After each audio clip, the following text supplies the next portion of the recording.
falou que ia gravar e... Então, gente, vamos lá. Olá, pessoal, boa noite a todos e a todas. Eu sou a professora Luísa, do eixo de infraestrutura. Acredito que todos aqui sejam meus alunos. Todo mundo me conhece, né? Eu e o professor Ackley e a professora Renata estamos aqui representando, né, a comissão de organização da jornada, né, interna de pesquisa, pós-graduação e extensão do Campus Colatina, e também estamos representando, né, o eixo de infraestrutura. Então, hoje é com muita alegria, com muita satisfação, que nós vamos receber a professora Geórgia e o professor Charles Prado para uma conversa aí, né, denominada Materiais de Construção Ambientalmente Amigáveis. O tema escolhido para esse momento, né, é em função de nós considerarmos esse tema interessante, atual e importante, né? A professora Geórgia Serafim possui graduação em Engenharia Civil pela Universidade Federal do Espírito Santo, pós-graduação em Engenharia de Segurança do Trabalho pela Universidade Federal também do Espírito Santo. Gente, só um minutinho que o trem vai passar agora, hein? Mestrado. Ai, gente. Que bacana. Mestrado em Engenharia Civil também pela UFES e doutorado na Universidade Politécnica da Catalunha. E atualmente é professora do IFES, né, do Campus Vitória. Tem experiência na área de Engenharia Civil, com ênfase em construção civil, atuando principalmente nos seguintes temas: argamassa, concreto, reações expansivas e materiais de construção com a incorporação de resíduos. Então, Georgia, agora eu passo a palavra para você, e em seguida eu faço a apresentação do Charles, né? E depois a gente abre um pouquinho para algum comentário, né? Do nosso público externo, alguma pergunta. Então, agora eu passo a palavra para você. Ok. Obrigada, Luísa, obrigada, Renata, obrigada, Acre, pelo convite. Do currículo aí que a Luísa falou hoje, eu vou me dedicar mais a falar, né, sobre os resíduos em materiais de construção, que é o tema alinhado aí com o título, né, da apresentação de hoje. Então, eu vou compartilhar aqui a minha tela, minha apresentação.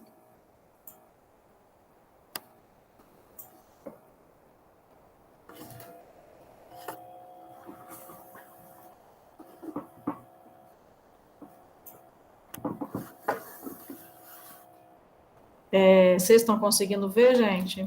Porque eu não vejo...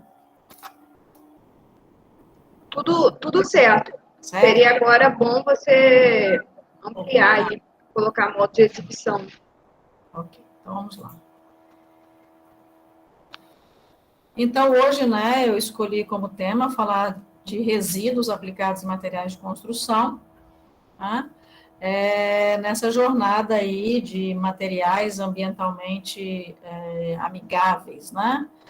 Então, eu escolhi falar sobre, principalmente, os projetos de pesquisa nessa linha que a gente tem desenvolvido no IFES, né? Tanto com o pessoal aqui do campus Vitória, né? E alguns outros campi que a gente faz aí trabalhos em conjunto. Então, vou falar um pouquinho, muito rapidamente, sobre resíduos sólidos. Vou falar, então, desses projetos de pesquisa, né? Então, lodo de indústria têxtil, o EPS e o XPS, que a gente trabalhou em algumas linhas. A lã de vidro, plástico RCD e pneu inservível, resíduos mais variados em cimentos, RBRO, que é o resíduo de rochas ornamentais, o FGD, que é um tipo de gesso, que é um subproduto da aciaria, e a escória em blocos de solo cimento, e EPS, parafina RCD para concreto permeável, que é as duas linhas que nós estamos trabalhando mais agora nesse momento, né? Então, iniciando falando sobre, né, o que seria o resíduo sólido. Então, seriam os resíduos nos estados sólido e semissólido, que vão resultar de atividades de origem industrial, doméstica, hospitalar, comercial, agrícola, de serviços de varrição. Isso é a definição de acordo com a NBR, né, 10.004. E aí, o que a gente tem, no que se refere a resíduos, seria, né, essa pirâmide inversa daí, do que seria o ideal para a gente não ter realmente esse impacto ambiental. Então, a primeira coisa seria não gerar. Se a gente consegue não gerar, a gente deveria reduzir. Se a gente não consegue reduzir, reutilizar, reciclar, tratar. E caso nós não consigamos fazer nenhuma dessas etapas anteriores, a gente teria então que dispor adequadamente. Por que eu coloquei isso aqui?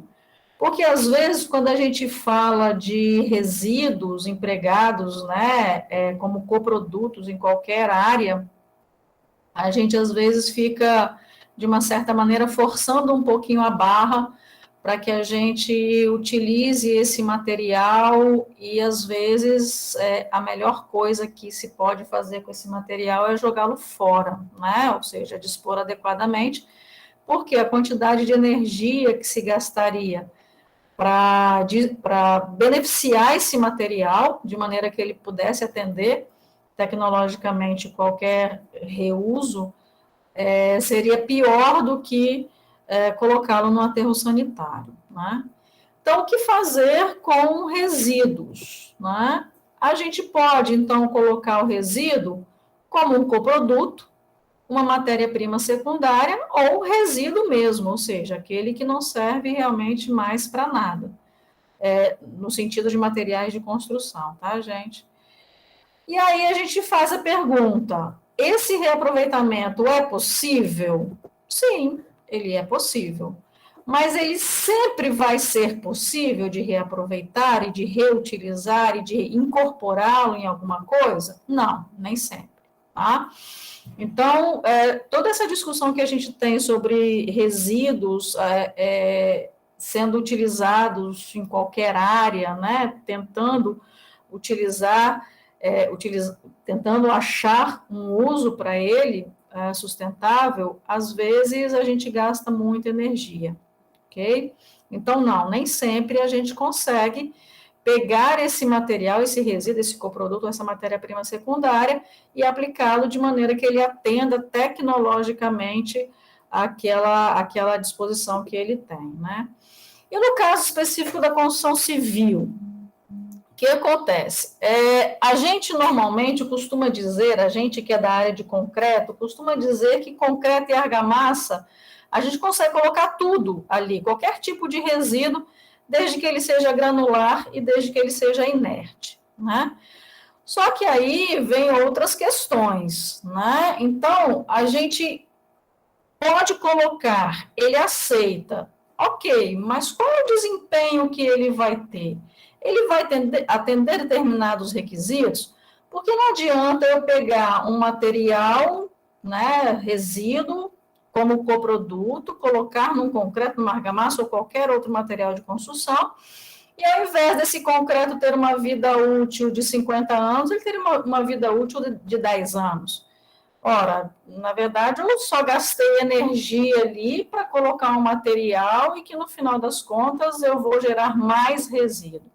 Então, é possível? É. Sempre possível? Não, nem sempre. Tem que avaliar essas questões. Só que no caso específico da construção civil, ao mesmo tempo em que ela é uma indústria que gera muito resíduo, então ela é altamente impactante em função do consumo de matéria-prima que ela precisa, ela também tem um alto potencial para pegar esses resíduos, tanto dela própria como de outras indústrias, e absorver isso na sua cadeia produtiva, né? Então, é exatamente aqui que a gente atua, verificando se a gente pode pegar esses resíduos, colocar em materiais de construção, né? Ou então, em algumas etapas executivas, é muito comum utilizar resíduos, por exemplo, para base ou subbase de pavimentação, né?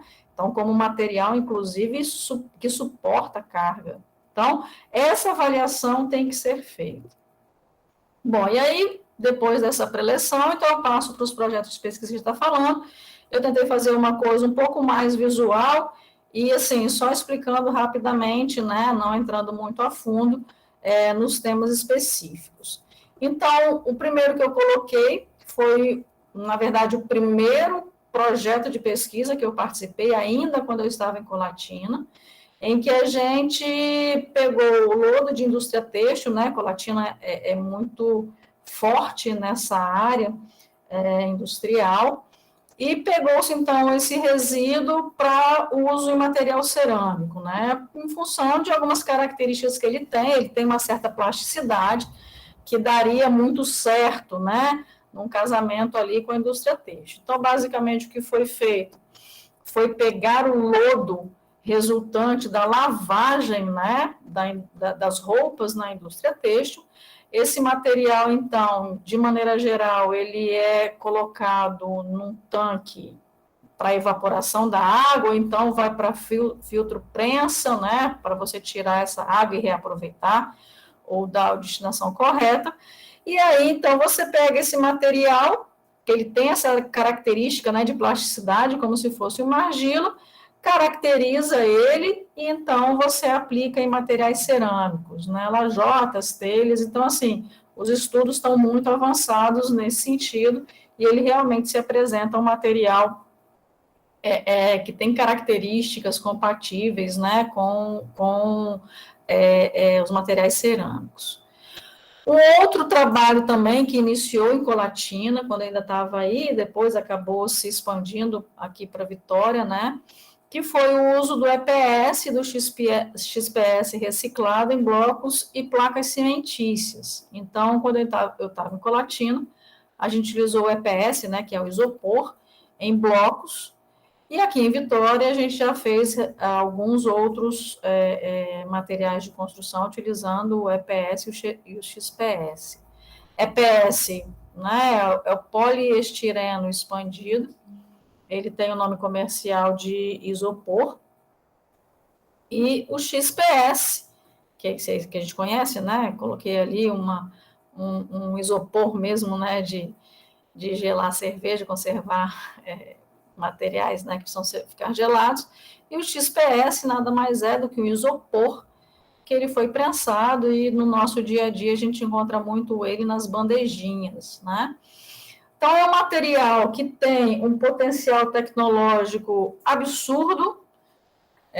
Por quê? Porque ele é leve, ele é um ótimo isolante térmico e um ótimo isolante acústico, mas, na verdade, ele é um problema ambiental muito grande. Por quê? Porque, apesar de ser um produto reaproveitável e totalmente reciclável, ele tem baixo valor agregado, ou seja, não é interessante você pegar esse material, levar para uma usina de reciclagem e dar um tratamento secundário a ele. Por quê? Porque ele gera muito volume, né? Ele é muito leve, e você tem aí uma dificuldade no transporte desse material. E dispor isso no aterro sanitário vai gerar um volume muito grande, então o aterro sanitário ele vai ter uma vida muito mais curta quando a gente utiliza o isopor, né? E ainda a questão de que, como ele é um plástico, ele pode ser confundido, né, pela fauna com um alimento e acabar aí no estômago das tartaruguinhas, coitadinhas, né?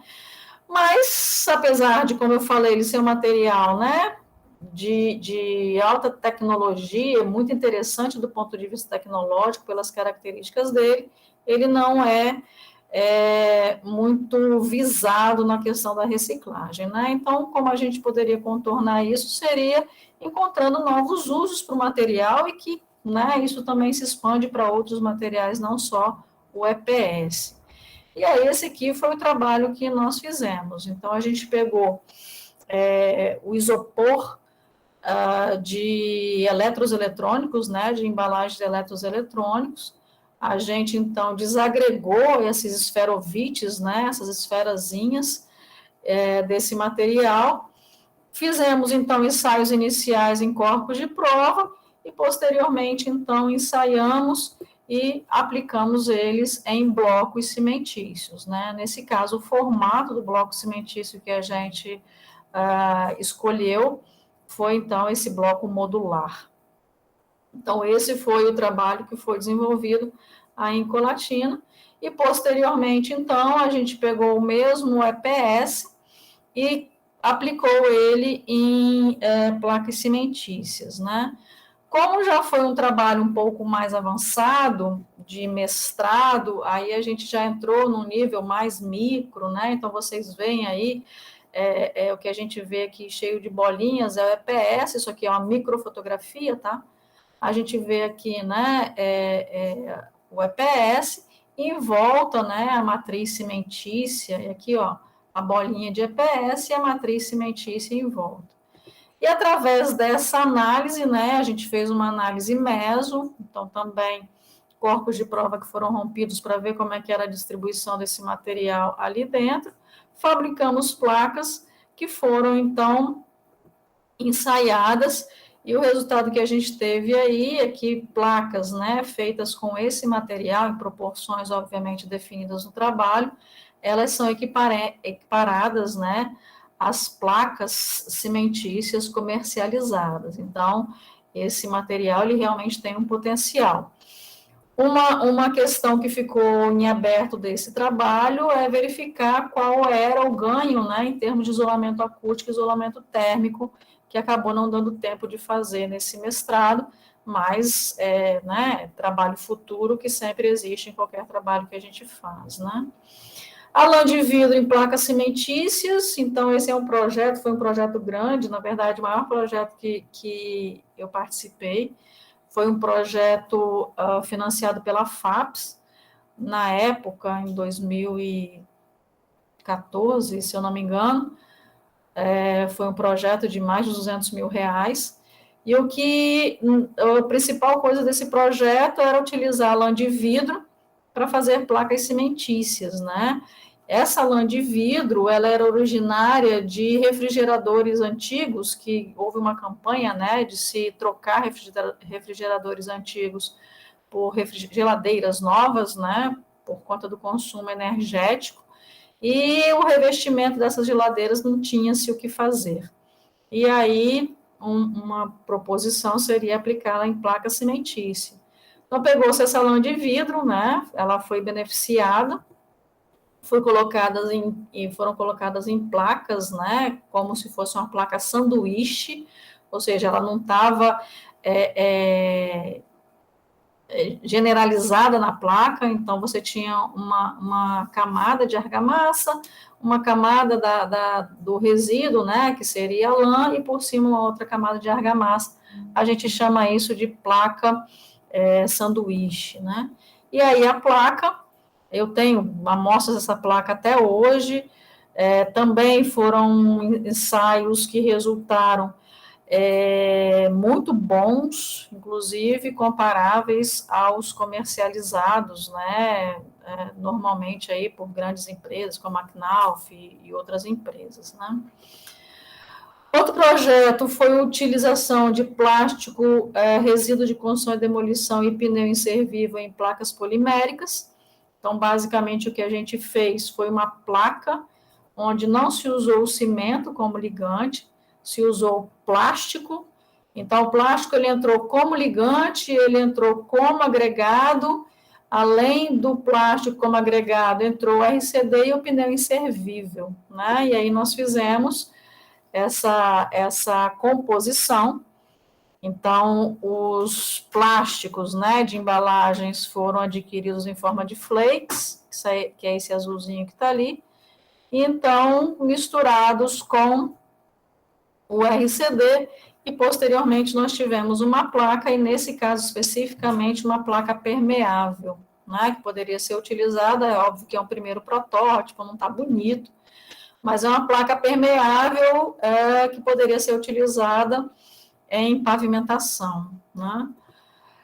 A continuidade aí, né, com os bons resultados que nós tivemos inicialmente, nós adicionamos aquela placa original de plástico e RCD, adicionamos o pneu inservível, e aí a placa, essa daí, já ficou com aspecto mais bonitinho, e nós tivemos aí alguns ganhos, né, em termos de módulo de elasticidade desse material, ou seja, o material ele era menos rígido e absorvia maiores deformações. Também ensaios bem interessantes e que foram temas de mestrado. Bom, resíduos em cimento é uma outra linha que nós temos ali, esse projeto que a gente fez aí, que eu coloquei o resíduo à direita, e aí à esquerda, coloquei esse artigo, porque foi um projeto que foi em parceria com a ArcelorMittal, aqui em Vitória, e a gente, na Serra, na verdade, né, ArcelorMittal na Serra, e, na verdade, a gente conseguiu reproduzir cimentos substituindo o clinker, que é, na fabricação do cimento, o mais impactante em termos ambientais. Então, nós conseguimos substituir o clinker do cimento por resíduo de escória de aciaria do reator Cambara, né, o que a gente chama de KR, e nós conseguimos cimentos que atendessem a normativa dos cimentos classe 25. Né? Um detalhe desse projeto é que a empresa ela não queria, na época, mexer na planta dela, ela não queria fazer nenhum tipo de beneficiamento desse resíduo, e uma das questões que foi colocada para a gente é que a gente precisava utilizar o resíduo do jeito que ele saía do reator, né? Mas, apesar da gente ter conseguido, né, um cimento que atendesse uma classe de resistência da norma, esse resíduo tem muito mais potencial caso a gente possa fazer algum outro tipo de tratamento térmico, um tratamento químico, um tratamento mecânico nele, mas a empresa, no primeiro momento, ela não manifestou interesse na continuidade. Mas é uma coisa que a gente pretende sim continuar em função do interesse aí de algum aluno de mestrado que entre nos nossos programas, né? Uma outra linha de resíduos em cimentos que é bem interessante, mas nessa eu não participo muito ativamente, que é de uma colega nossa, a professora De Silvia, em que ela tem uma linha de pesquisa que está desenvolvendo cimentos a partir de resíduos, 100% resíduos. Então, é o que a gente chama de engenharia reversa, ela pegou qual é, né, a química de um cimento e vamos, então, procurar resíduos que tenham essa mesma composição química. E ela já conseguiu resultados bem interessantes, né? Obviamente que é um estudo que está em continuidade, mas que mostra, assim, que a gente tem condições de fazer um cimento a partir 100% de resíduos, ou coprodutos, né, de empresas, de indústrias e a própria construção civil. Uma outra linha forte que nós temos, e que inclusive nós já vamos, se eu não me engano, para o 6º ou 7º mestrado, é a linha de solo-cimento, né? Então, o solo-cimento é um bloco modular, que ele é considerado um bloco ecológico pelo fato dele não necessitar de queima. Então, você não gera, né, gases de efeito estufa na queima. Então, ele é uma mistura, como o próprio nome já diz, de solo, argiloso e arenoso, existe uma composição ali, normalmente meio a meio, e 10% de cimento, é mais ou menos a receita. E o que a gente tem tentado fazer é pegar partes desse solo e substituir por diversos tipos de resíduo, né? Um dos resíduos que deu muito, muito certo foi fazer bloco de solo-cimento com resíduo beneficiado de rocha ornamental, né? Ou seja, aquele pó que sai, né? Aquela lama, na verdade, sai uma lama do corte do bloco de granitos, né? E mármores, Então, é um pó muito fino, com características técnicas excepcionais, e a gente conseguiu blocos de solo-cimento muito mais resistentes do que os comercializados, né? E o interessante desse estudo é que a gente tem extremos. Então, enquanto a RBRO deu resultados excepcionais, a gente tem o FGD, que é um tipo de gesso, que é um coproduto também da indústria siderúrgica, que ele, pelo estudo que nós fizemos, a gente, de uma certa maneira, conclui que para solo-cimento ele não serve. Se a única destinação dele for solo-cimento, é melhor levá-lo para um aterro sanitário. Gasta-se muito menos energia, beneficiando ele para você ter um resultado, né, um material de construção que não atende aos requisitos mínimos da norma, né? E hoje nós temos outros tantos sendo utilizados. Então, nós temos a escória de aciaria, a escória granulada de alto forno, tudo em bloco de solo-cimento, né? Aqui algumas etapas, basicamente o que se faz é analisar o solo, né, colocando então percentuais de argila, percentuais de areia e percentuais de resíduos. Esse material então essa massa vai ser conformada em blocos modulares, como vocês estão vendo aí nos ensaios que foram feitos, e esse material então vai para uma prensa, onde ele vai sofrer uma compressão e verificar se atende aos requisitos de resistência, tá?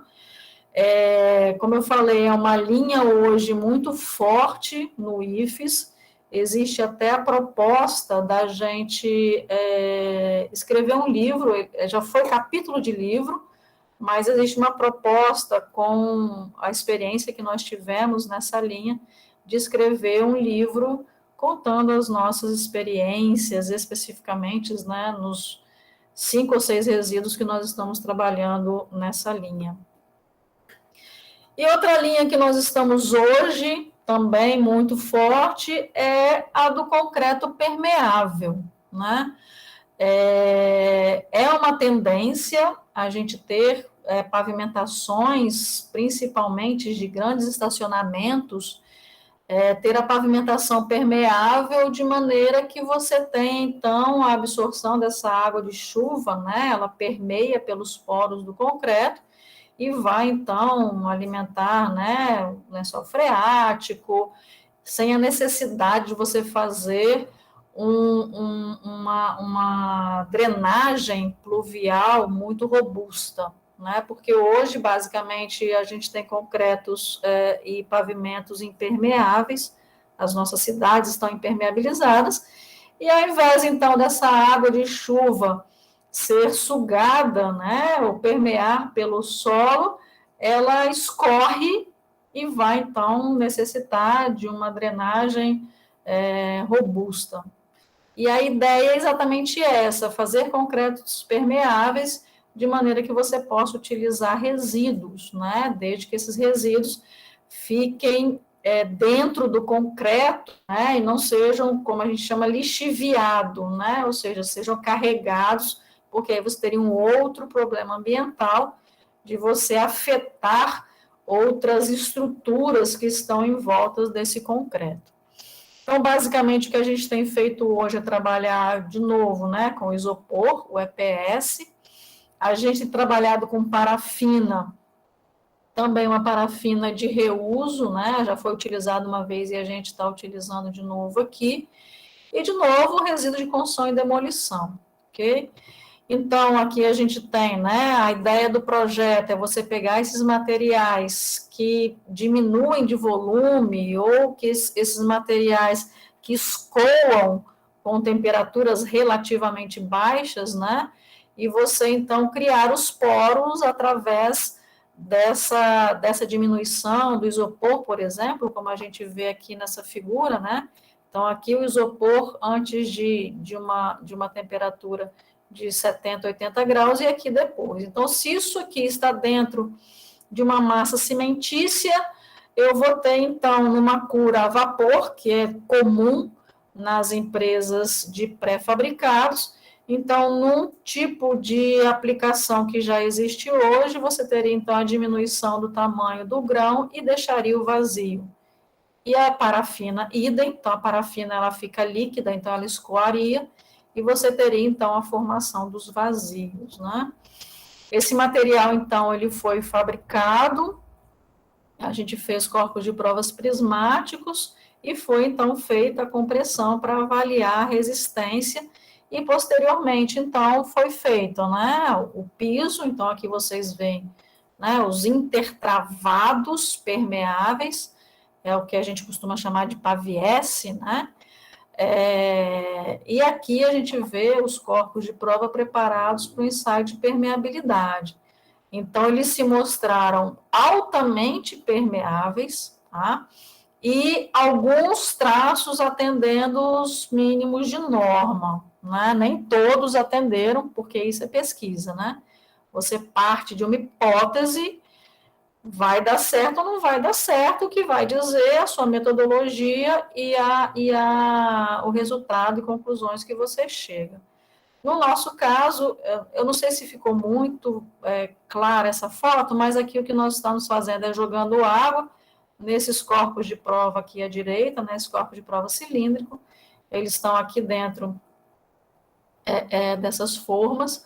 A gente jogou, né, uma proveta a gente jogou 1 litro de água aqui, e o que aconteceu é que a água passou livremente. Aqui tem um detalhe, não sei se vocês conseguem ver, mas aqui, ó, a água passando com bastante facilidade, ok? Bom, como conclusão que eu gostaria de deixar para vocês seria, né, que os materiais de construção, eles sim têm um alto potencial de absorver resíduos, e a gente pode, inclusive, renomeá-los como coprodutos ou matéria-prima secundária, né? A gente tem essa ampla possibilidade, mas nem sempre é viável do ponto de vista técnico, ambiental e ou econômico. Então, isso é uma questão que a gente tem que se perguntar.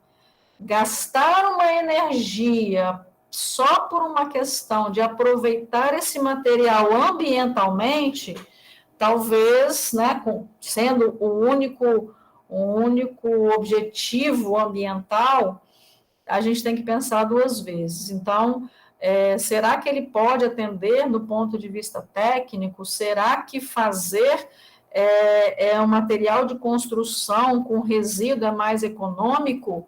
E aí eu já vou dizer para vocês que, num primeiro momento, sempre é mais caro do que o material convencional, tá? Por quê? Porque nós ainda estamos trabalhando num nível de pesquisa. Então, se a gente for fazer o preço de um bloquinho com EPS, por exemplo, ele vai sair mais caro do que um bloquinho feito de concreto ou argamassa convencional. É óbvio que, à medida que isso for industrializado, você vai ter aí, né, um achatamento desse custo, e ele pode vir a ser bastante interessante do ponto de vista econômico. Mas o que a gente tem que ter como objetivo e como meta é se ele vai atender tecnicamente, ou seja, ele vai atender os mínimos requisitos que a norma coloca para ele ser utilizado, ele vai durar tempo necessário que justifique o uso dele, o beneficiamento, toda a energia que eu vou gastar para beneficiar. Então, essa conta precisa ser feita. Mas é óbvio que, num nível de pesquisa, a gente ainda não faz essas contas em termos econômicos, né? Isso ficaria para uma segunda etapa, quando você já passa a transferir tecnologia para a indústria, né? E aí vem a importância desses estudos, né, que mostrem a viabilidade ou mostrem que não é viável utilizar. E eu chamo a atenção para a questão da pesquisa, né? Como é que você vai saber se esse material ele é viável ou não? Viável em qualquer aspecto ou não? Se tiver pesquisa. Se não tiver pesquisa, a gente não consegue nem reprovar esse material, né? Porque você não tem estudo para isso.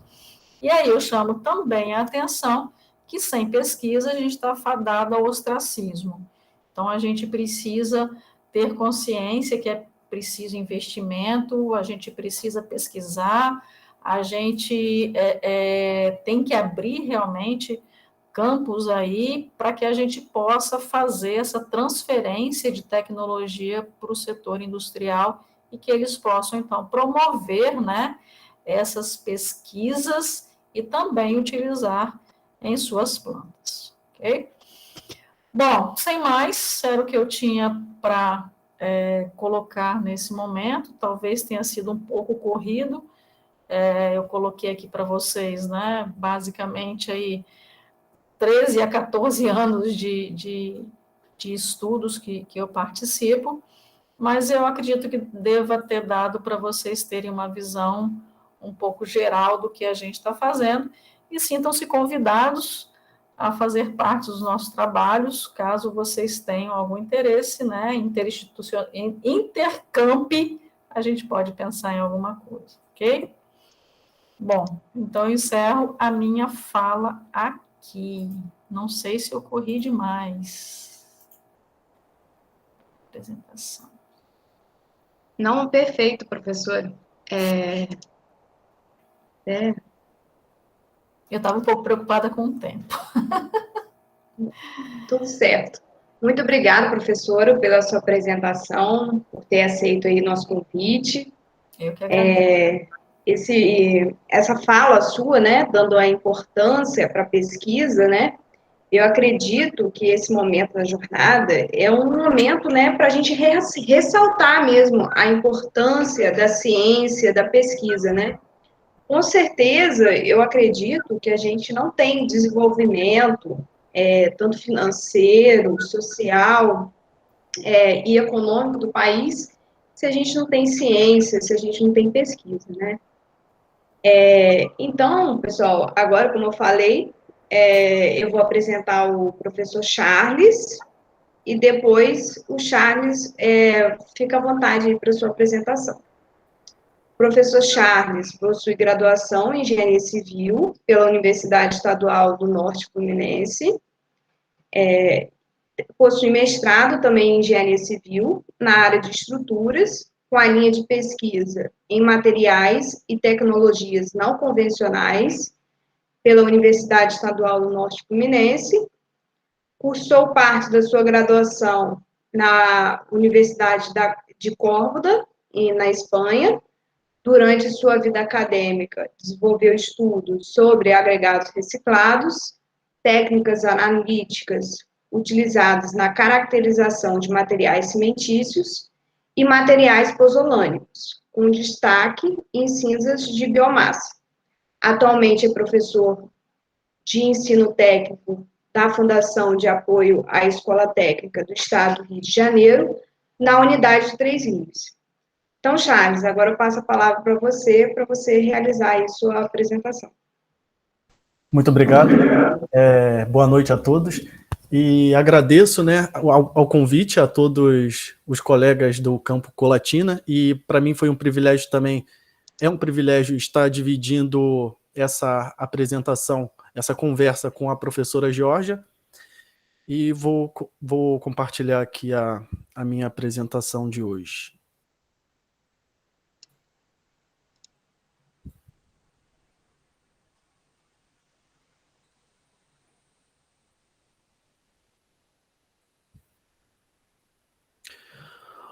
Bom, boa noite. Como a Luísa já me apresentou, meu nome é Charles, sou professor das disciplinas de Estruturas e Materiais de Construção da FAETEC e pesquisador colaborador do Laboratório de Engenharia Civil da UENF. Eu trouxe para essa mesa redonda o seguinte tema: cinzas pozolânicas de biomassa, contribuição para uma indústria cimenteira mais eficiente tecnologicamente e mais sustentável. De maneira geral, nesta apresentação, eu busco conceituar pozolanas, apresentar algumas cinzas de biomassa que são bastante presentes no território nacional e ressaltar a viabilidade desses resíduos como materiais pozolânicos. A problemática do tema proposto consiste nos impactos ambientais associados à construção civil, que tem o cimento Portland como sua principal matéria-prima. Então, é de extrema importância tratarmos de maneira especial o tema da sustentabilidade da indústria cimenteira. Indústria essa que consome grandes quantidades de recursos naturais, como calcário e argila, por exemplo. Possui elevada demanda energética, que muitas das vezes é suprida por meio da utilização de combustíveis fósseis. Além disso, tem a emissão de grandes quantidades de gases de efeito estufa. Neste contexto, uma estratégia para garantir a sustentabilidade da indústria do cimento consiste no consumo de menos clinker por meio da substituição parcial do cimento por outros materiais de menor impacto ambiental, de acordo com o ETA. Como, por exemplo, a utilização de aditivos minerais, que são materiais, de maneira geral, são materiais que, quando adicionados à mistura cimentícia, proporciona melhor desempenho tecnológico aos produtos cimentícios finais. Como exemplo de aditivo mineral, nós temos as pozolanas. Nas duas imagens abaixo, nós temos exemplos de típicas obras onde faz-se necessário a utilização de aditivos minerais para ganho de propriedade do concreto. Propriedades essas que são viabilizadas por meios de efeitos físicos e químicos, conforme veremos a seguir. Podemos dizer que os efeitos físicos são aqueles relacionados ao arranjo dos materiais na matriz cimentícia, que influenciam diretamente o processamento das reações de hidratação do cimento. Um exemplo de efeito físico, podemos citar o efeito filler, que também é conhecido como o efeito de empacotamento, que é ilustrado na figura ao lado. Nada mais é do que um efeito gerado pelo preenchimento dos vazios entre os grãos de cimento pelo aditivo mineral, que possui menor dimensão de tamanho de partícula em comparação com os grãos de cimento. Isso faz com que a matriz cimentícia se torne mais compacta ou menos porosa, que pode gerar produtos finais com maior resistência mecânica e melhor durabilidade. Já os efeitos químicos são provenientes das reações pozolânicas, que ocorrem, consequentemente, quando o aditivo mineral é uma pozolana. Então, podemos definir pozolana da seguinte maneira. É um aditivo mineral, pozolana é um aditivo mineral, composto principalmente por sílica ou sílica e alumina na forma amorfa, que quando adicionado à mistura cimentícia, ela reage com o hidróxido de cálcio proveniente das reações de hidratação do cimento em presença de umidade e gera CSH, silicato de cálcio hidratado. Silicato esse que é semelhante ao silicato de cálcio hidratado produzido nas reações de hidratação do cimento. Isso induz que um concreto confeccionado com pozolana, ele possuirá maior quantidade de CSH do que o mesmo concreto produzido sem a pozolana. Como o CSH está relacionado ao ganho de propriedade do concreto, como a gente vê nas aulas de materiais de construção, e que esse CSH está relacionado principalmente ao ganho de resistência mecânica, isso induz que o concreto confeccionado com pozolana, por ter maior quantidade, possuirá, muito provável, maior resistência mecânica do que aquele concreto que não confeccionado sem a pozolana. As principais pozolanas são provenientes de reservas naturais, como no caso das argilas calcinadas, resíduos provenientes de processos industriais, como cinza volante e silicativa, e tem também as cinzas de biomassa, que pode ser uma estratégia eficiente, principalmente em países cuja economia é fortemente influenciada pelo setor agrícola, como no caso do Brasil. E as principais cinzas de biomassa utilizadas como pozolana são as cinzas da casca do arroz e as cinzas do bagaço da cana-de-açúcar. Aqui nessa tabela, nós temos os principais aditivos minerais no mundo. E um dado interessante é que estima-se que cerca de 100 a 140 milhões de toneladas por ano são geradas só de cinza de biomassa. E sabemos que em países subdesenvolvidos, essa cinza residual geralmente são depositadas indevidamente na natureza. Aqui eu apresento um esquema simplificado do processo de geração de energia a partir da calcinação da biomassa, onde essa biomassa é coletada, levada para a usina, né, como material combustível para alimentar a caldeira. Só que ao final do processo de calcinação, são geradas as cinzas residuais, que geralmente são depositadas indevidamente na natureza. E essa cinza residual pode ser rica em sílica amorfa, e, portanto, uma potencial pozolana. Cabe destacar que essa cinza residual geralmente precisa passar por alguns tratamentos de forma a torná-la adequada ao uso como pozolana. E os principais métodos de beneficiamento utilizado para este fim são tratamentos químicos, tratamentos térmicos e tratamentos mecânicos. Aqui eu dou um exemplo de cada um desses tratamentos. Como exemplo de tratamento químico, podemos citar a lixiviação em água quente, que tem como objetivo remover as impurezas superficiais e lixiviar os óxidos metálicos contaminantes. Como exemplo de tratamento térmico, podemos citar uma queima controlada em um forno cerâmico, que tem o intuito de reduzir o teor de carbono e demais substâncias voláteis, deixando o material mais puro e evidenciando o teor de sílica do material. E, por fim, como exemplo de tratamento mecânico, temos a moagem ultrafina, utilizando um moinho de bolas industrial, por exemplo, que tem por objetivo reduzir os efeitos adversos de presença de fases cristalinas e aumentar a homogeneidade do material final. Dentro do contexto nacional, podemos encontrar com maior facilidade as cinzas da casca do arroz, do bagaço da cana-de-açúcar, da palha de milho e do capim-elefante. Essas cinzas são predominantemente utilizadas ou comercializadas como material agrícola, principalmente como fertilizante.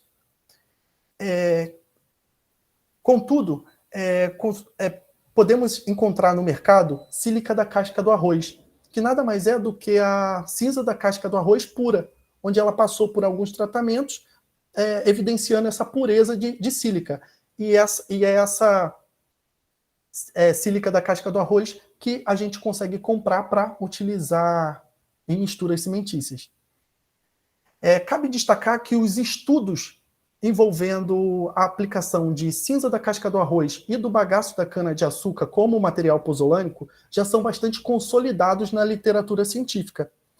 Contudo, os estudos envolvendo outros tipos de cinzas de biomassa ainda são bastante incipientes na literatura, necessitando de mais estudos para poder conhecermos e mapearmos todas essas possíveis estratégias para evitarmos o depósito indevido desses materiais na natureza.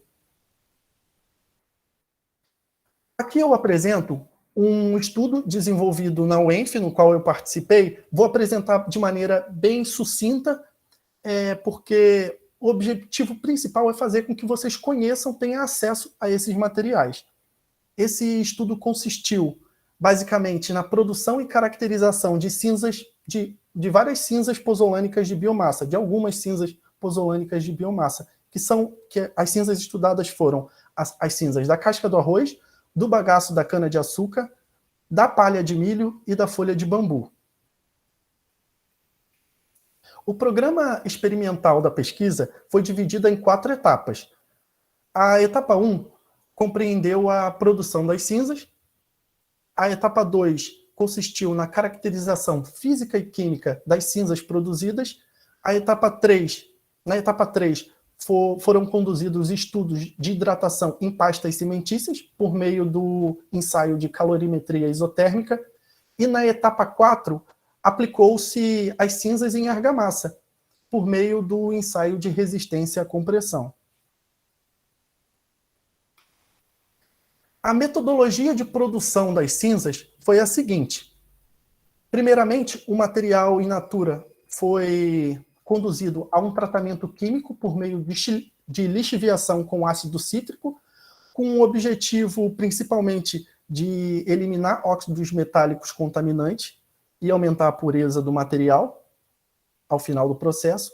Em seguida, o material lixiviado foi conduzido ao tratamento térmico, que consistiu na calcinação em duas etapas, sendo a primeira uma queima primária em forno rudimentar, com o objetivo de reduzir volume e assim facilitar o processo de queima controlada em forno mufla. Após o processo de calcinação, as cinzas foram conduzidas ao tratamento mecânico, por meio de moagem e moinho a tritor, de forma a obtermos tamanhos característicos de partículas compatíveis a materiais pozolânicos. E assim foram produzidas as cinzas. Já falando um pouco dos resultados, apresentando os resultados, vou comentar de maneira bem simplificada. Nós temos aqui, na tabela de composição química em termos de óxidos, um elevado teor de sílica que foi identificado na composição química de todas as cinzas. Como vemos aqui, todas em torno de 90%, que é uma boa quantidade de sílica. E por meio do ensaio de difratometria de raio-x, nós temos que todas as cinzas apresentaram um comportamento amorfo, que a gente vê pelo halo de amorfização, bastante pronunciado em todas as cinzas. Então, nós temos todos os materiais ricos em sílica, e sílica essa amorfa. Das curvas de distribuição de tamanho de partícula, temos que a granulometria foi semelhante para todas elas, o que indica que a eficiência no processo de moagem. Dessa curva de distribuição granulométrica, também obtemos o D50, que é o diâmetro médio de partícula, diâmetro característico médio de partícula, onde todas as cinzas apresentaram valores de D50 próximos de 10 microns, inferiores ao valor característico do cimento utilizado, que foi de aproximadamente 15 microns. O que é interessante, uma vez que a gente deseja que o concreto ou o produto cimentício final tenha aquele efeito de empacotamento, que necessariamente esse resíduo deve ter partículas menores que a do cimento para tanto.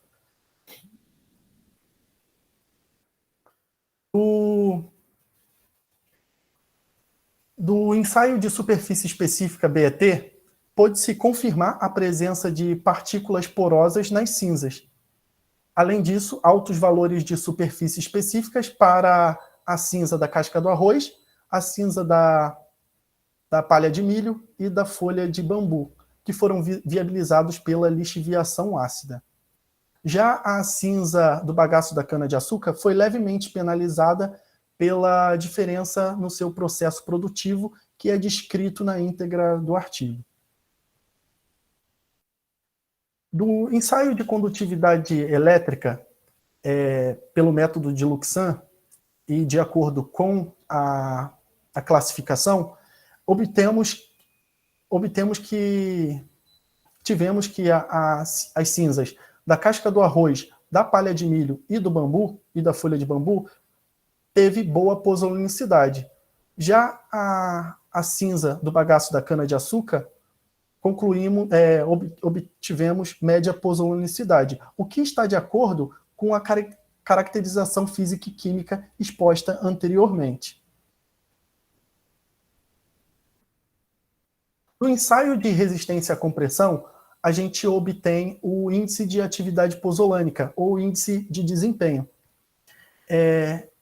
Nele a gente concluiu que todas as cinzas apresentaram valores de índice de atividade pozzolânica superior a 100%.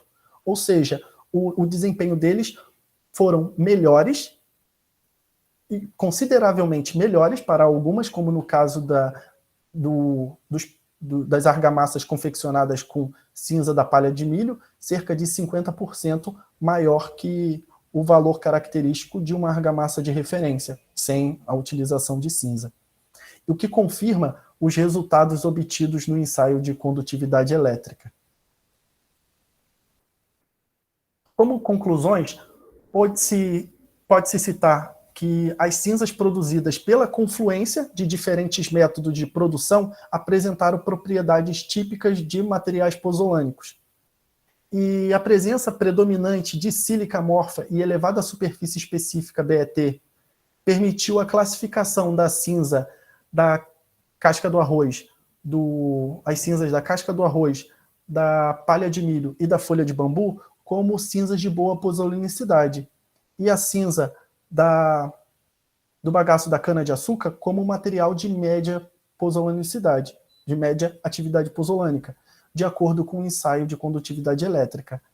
Além disso, a reatividade das 4 cinzas ultrafinas foi confirmada na avaliação do índice de atividade pozolânica, onde o valor mínimo obtido de 107% foi significativamente superior ao mínimo estabelecido pela norma, que determina que seja maior do que 90%. Antes de finalizar essa apresentação, eu deixo aqui a recomendação de um artigo bastante interessante, estudado por Ferber e colaboradores, no qual ele trata sobre o estudo da substituição de cinza do bagaço da cana-de-açúcar em misturas cimentícias, né, mais precisamente aplicado diretamente na indústria cimenteira para a produção de um cimento composto ou de cimento pozolânico, com o objetivo de reduzir as emissões de dióxido de carbono. Então, foi um estudo em escala industrial, uma projeção para que isso realmente seja aplicado. E o interessante é que esse estudo ele contemplou a região de São Paulo, todo o estado de São Paulo, onde eles mapearam as usinas sucroalcooleiras que forneceriam a cinza do bagaço da cana-de-açúcar, e essas usinas predominantemente utilizam como fonte de cogeração o próprio bagaço da cana-de-açúcar, onde se extrai a matéria-prima deles, e eles mapearam também a indústria cimenteira. Então, eles jogaram tudo isso num modelo, fizeram a modelagem matemática através de um algoritmo genético, e eles obtiveram resultados muito interessantes de quantidade de dióxido de carbono que seria emitido para a atmosfera. Nós temos aqui um valor que eles acharam de aproximadamente 0,827 toneladas de dióxido de carbono por tonelada de clinker deixaria de ser emitido para a atmosfera se essa medida fosse tomada. Como consideração final da apresentação, posso citar que há uma variedade de cinzas de biomassa que podem ser utilizadas como pozolana, como vimos, e o Brasil é um país que é fortemente influenciado pelo setor agrícola, o que torna esse material viável. E como é um material de grande quantidade, que não é totalmente absorvido pela indústria, pela indústria agrícola, seja por outro tipo de indústria, muitos desses materiais vão parar em depósitos indevidos. Então, a sua utilização pela indústria cimenteira mostra-se bastante promissora, bastante viável. Além disso, posso citar como consideração final que os estudos demonstraram que a utilização de cinzas pozolânicas de biomassa mantém ou mesmo melhoram as propriedades mecânicas e de durabilidade de materiais à base de cimento. E, por fim, um estudo desenvolvido por Ferber e colaboradores indicou que a mistura de cimento com cinza do bagaço da cana-de-açúcar reduz as emissões de dióxido de carbono. Portanto, a aplicação de tais cinzas como pozolana contribui para uma indústria cimenteira mais eficiente tecnologicamente e ambientalmente amigável. Muito obrigado. Muito obrigada, Charles, pela sua apresentação. Ela foi bem clara aí, né? Objetiva.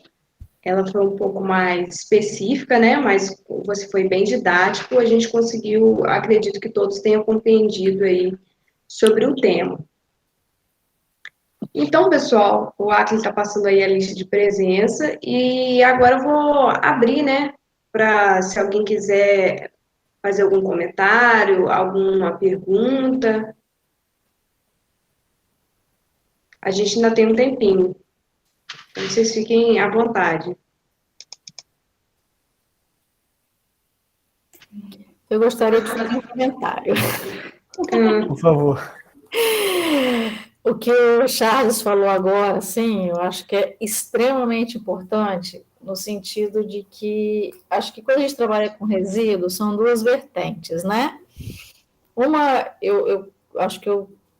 Deixa eu abrir minha câmera, né? Porque fica estranho falar assim. Uma vertente, eu acho, é que é, assim, mesmo que muito rapidamente, fazer uma análise do potencial tecnológico daquele resíduo, né? Ou seja, será que realmente dá para fazer alguma coisa com ele, né? E, claro, isso pode, inclusive, gerar uma dissertação de mestrado e você chegar à conclusão de que não, né? Uma outra questão que eu acho que é importante colocar, que você falou com muita propriedade, Charles, é a questão do quantitativo, da quantidade. Porque, às vezes, uma empresa tem um resíduo, aí você, como já aconteceu, por exemplo, na pesquisa, eu não participei, mas eu tenho conhecimento, porque é do meu, gente, é meu cachorro, tá? Não tem como. Eu tomei conhecimento porque era o meu orientador de mestrado, e que na época ele estava tentando viabilizar o uso do resíduo de gesso, de construção mesmo, né, de placas de gesso, para a indústria cimentícia, né, substituindo o gesso, né, o filler calcário ali na fabricação do cimento. Só que a quantidade de resíduo para esse fim é tão pequena que não fazia sentido levar o estudo adiante, né? Porque mesmo que você conseguisse chegar, não, ó, bacana, dá para substituir, tá, na hora que eu for substituir, que você vai fazer essa transferência de tecnologia, você não tem resíduo para isso, né? Então, também é importante isso que você falou, Charles, nesse sentido, sabe? A gente tem que ter esse feeling, né, logo no início. É claro que às vezes a gente pode achar, não, vai dar e você quebra a cara, mas isso é pesquisa, né? Pesquisa é sempre você partir de uma hipótese e essa hipótese pode ou não se confirmar. Ainda assim é pesquisa. Ainda assim é pesquisa. Então, um dos trabalhos que eu citei aqui, que foi o trabalho que um aluno nosso fez com FGD, não deu certo para a gente, assim, se a gente pudesse colocar na dissertação dele, olha, joga fora, tipo, vai para o aterro sanitário. É a conclusão que a gente chegou, e ele é um mestre e agora é um doutorando, está fazendo doutorado em Santa Catarina. Isso é pesquisa. E, às vezes, eu tenho um sentimento de que a gente, enquanto pesquisador, quer que tudo dê certo, é óbvio, né? A gente quer que dê certo. E aí você pega determinado artigo e tenta reproduzir ele e não consegue. Porque foi tanto floreio que foi feito, tanta coisinha, tanto detalhe que, no final das contas, não está no artigo, você não consegue reproduzir. Aí você fala, meu Deus, eu sou muito incompetente, porque tá vendo, é tudo descrito bonitinho, ele conseguiu e eu não consigo, o que aconteceu? Então, eu também costumo dizer que eu prezo muito, muito também um artigo que fala assim, olha, não deu certo, não vá por esse caminho, porque aí você simplesmente fecha a porta e ninguém vai gastar mais energia, recurso naquele caminho. A gente, às vezes, como pesquisador, tem que ter um pouquinho de coragem nesse sentido, porque é dar a cara a tapa, né? Talvez não consegue publicar, mas eu acho que é importante, eu acho que a gente, quanto pesquisador, tem que estar um pouquinho atento a isso também. Com certeza. Exatamente, né? Eu costumo dizer, né, que pesquisa a gente não tem resultado bom ou ruim, né? A gente tem um resultado. Nem que seja para dizer, não use esse material, como você falou, né? Joga fora. Só que é isso aí, mesmo o resultado ruim, né? É um resultado para falar, não, aquele material não é adequado, não utilize esse caminho. Então, eu vou fazer aqui uma pergunta aqui para vocês, né? Já que a gente tem vários estudos, né, em relação a gente utilizar materiais alternativos, né, para substituir parte aí do cimento, e na prática, já as indústrias já fazem essa utilização desses resíduos, de algum tipo de resíduo, se tem algum resíduo que já está mais avançado, vamos dizer assim, já se reaproveita efetivamente? A senhora quer responder primeiro, professora? Responde, não tem problema não. Depois eu complemento, então. Eu acho assim, na minha visão, o caso de maior sucesso que nós temos em construção civil é o uso da escória granulada de alto forno na fabricação do cimento, né? Então, hoje por hoje, aí não vou entrar no mérito de lobby, né, das indústrias siderúrgicas, enfim, não vou entrar nesse mérito, mas hoje por hoje a nossa norma de cimento permite que o CP3 tenha até 75% de um resíduo, que é a escória granulada do forno, né? Ou seja, é um resíduo que sai do alto forno da fabricação do aço, que antigamente as siderúrgicas não tinham o que fazer com ele, né? E por conta de investimento em pesquisa, né? E aí foi-se, obviamente que isso não é de uma hora para outra, é um desenvolvimento relativamente lento, né? Ou seja, a gente nunca vai ter fazendo um paralelo com a situação que a gente está vivendo, né? A gente nunca vai ter o financiamento como foi para fazer a vacina da Covid, né? Nunca esquece, isso seria, né? Querer demais. Mas, assim, dentro das nossas possibilidades, os estudos vão avançando e você chega. Então, hoje, você tem ali 25% apenas de clinker e gesso. Até 75% é resíduo. E o que a indústria siderúrgica precisou fazer? Precisou fazer uma modificação na planta dela. Então, ela pegava esse resíduo antigamente e jogava num pátio, ele ia resfriando. Hoje não, hoje ela simplesmente resfria bruscamente e ela tem todas as características que você precisa para ser ativada em presença de clinker. Então, isso é fruto de quê? De pesquisa.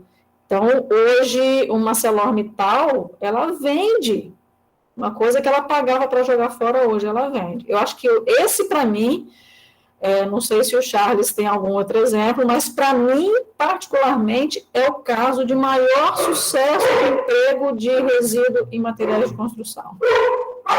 E isso eu acredito que no mundo inteiro, né? E complementando, na verdade, a norma, que é a NBR 16697, ela que contempla os limites de composição do cimento, ela fala que praticamente a gente não tem cimento puro. Então, ou seja, já é utilizado normalmente resíduo em todas as composições que a gente tem, desde o CP1, que permite 5%, o CP1, o CP5, que permite até 5% de adições carbonáceas, né? Que nada mais é do que filler calcário, que é um resíduo também, né?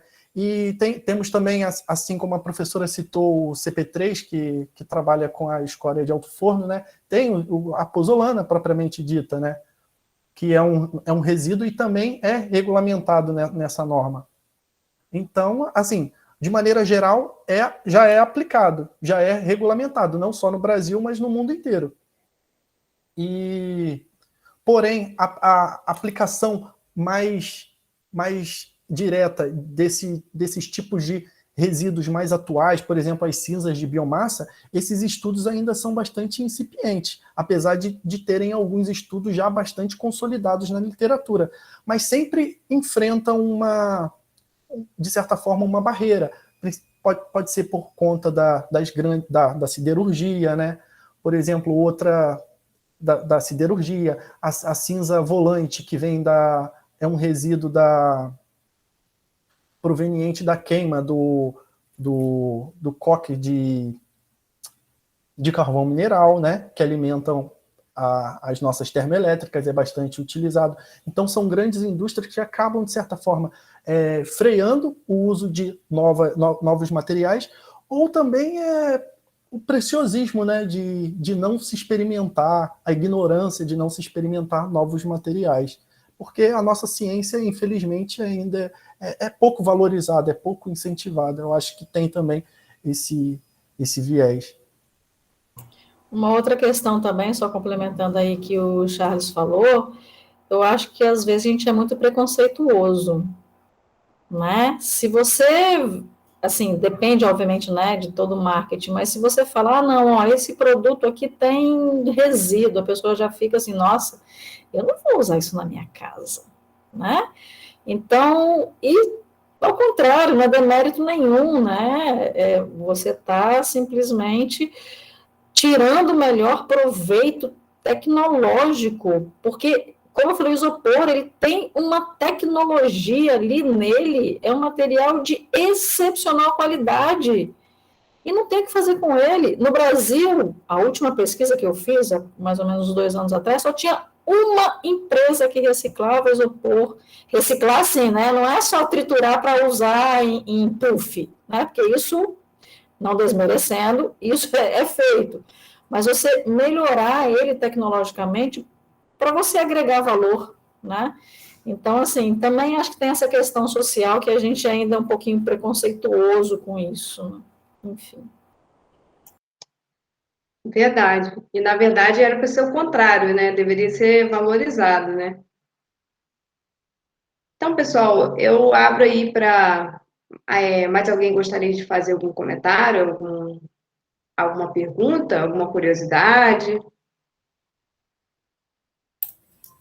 Ei, Luísa, só um comentário que eu gostei muito da fala, da apresentação dos dois, da Geórgia, dos vários projetos de pesquisa, né, e do Charles também mostrando um pouco do seu trabalho. Eu achei muito interessante quando a Geórgia falou com relação às etapas que a pesquisa precisa passar.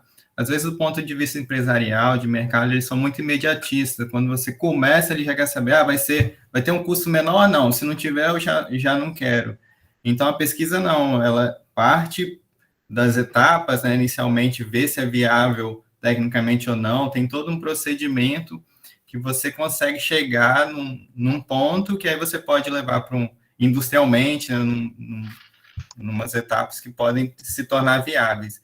Então, se você ficar só dando ouvido, né, do mercado, da sociedade como um todo, né, eu vejo que é muito ansiosa, né, muito imediatista, quer ver, funciona ou não funciona?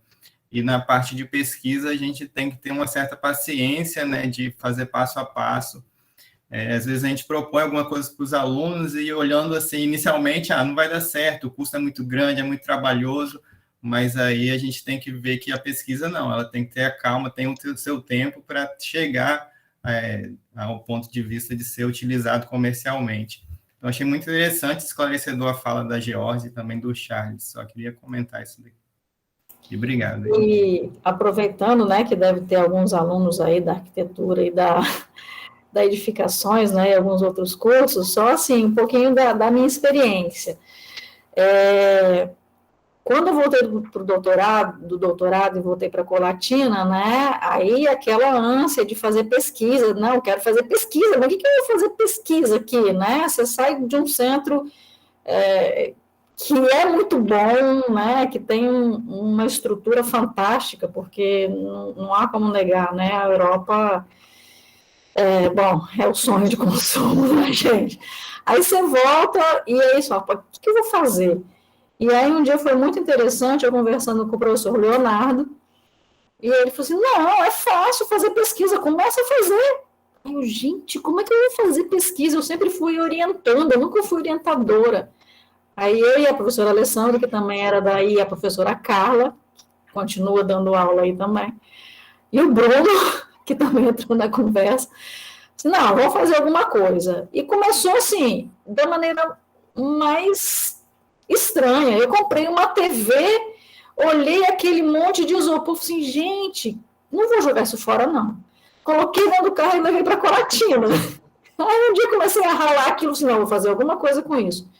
E no final das contas, depois de 2 anos, 2 alunos de iniciação científica, a gente comprou equipamento, nós depositamos 2 patentes.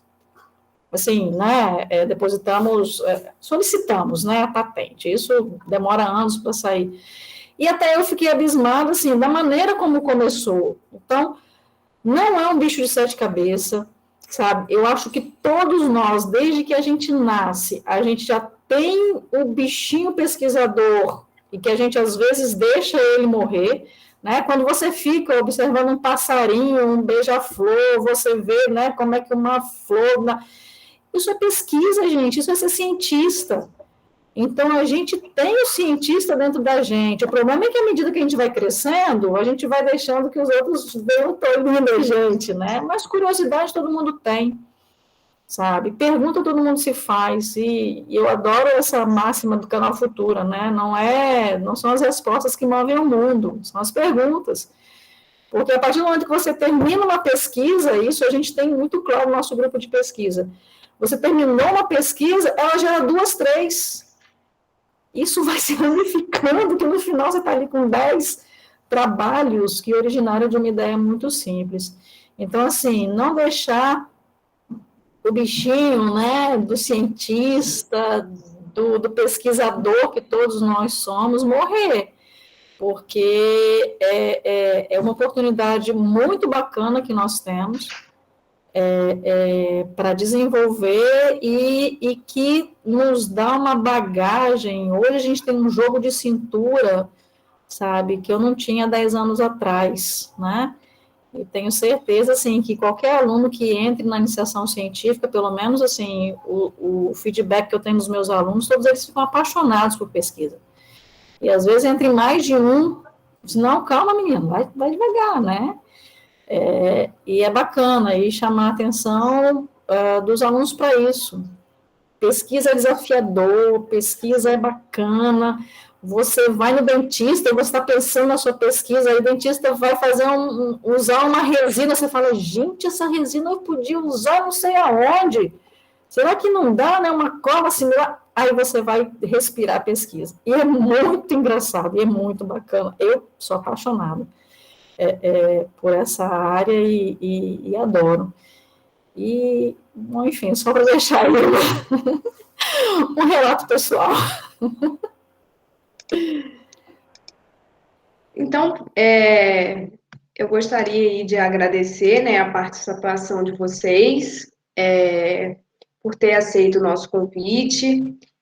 Foi realmente muito enriquecedor o nosso encontro e eu acredito que a gente tenha alcançado, né, o nosso objetivo, né, de ter essa troca de experiência, da gente incentivar aos nossos alunos a fazer pesquisa, a fazer uma iniciação científica, a envolver, né, a se envolverem, né, com a pesquisa, com a ciência, né, na escola, que quanto mais cedo a gente começa, né, eu acredito que a gente sempre vai contribuindo, né, com um tijolinho para a gente desenvolver, né, a nossa experiência profissional. Então, eu gostaria de agradecer vocês, gostaria de saber se vocês gostariam de falar alguma coisa, se acrescentar alguma coisa. Bom, eu só gostaria de agradecer o convite, né?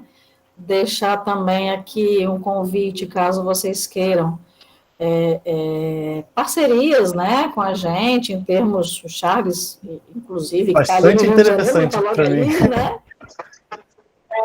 Não, e a gente faz bastante coisa, né? Intercamp, né?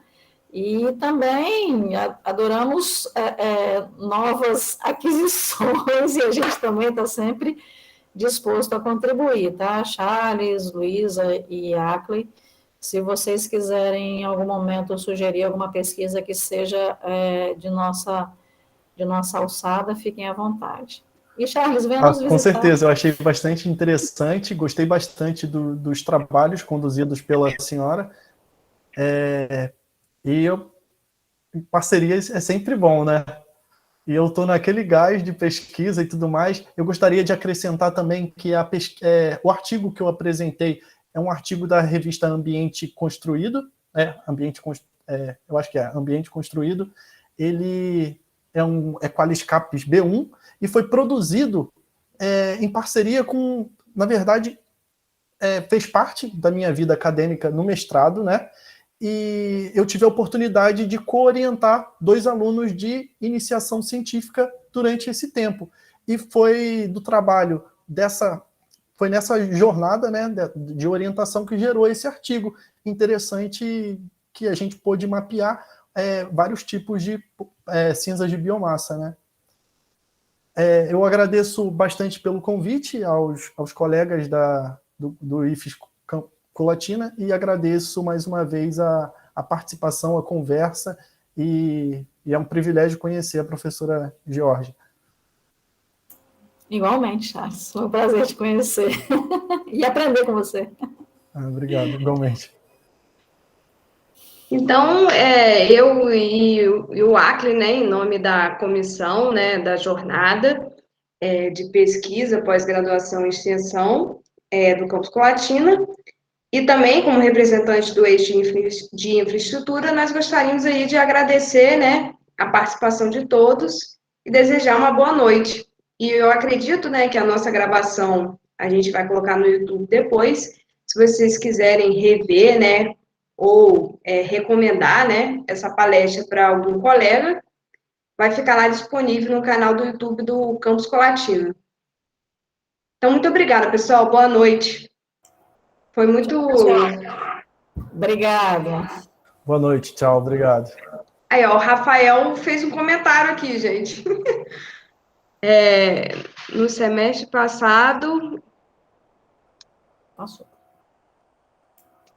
Aí o Rafael falou assim, é bem legal ver que os materiais descartados sozinhos agridem o meio ambiente em certo nível, mas quando juntamos e aplicamos em construção para reduzir esses impactos ao meio ambiente, podemos obter resultados até melhores quando aplicamos sozinhos, além dos vários tipos de economia que trazem. Parabéns pelas apresentações. Aqui, ó, gente, tem vários... Boa noite. Boa noite.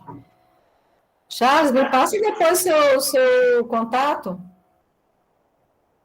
Passo sim, professora. Vou querer esse contato, com certeza.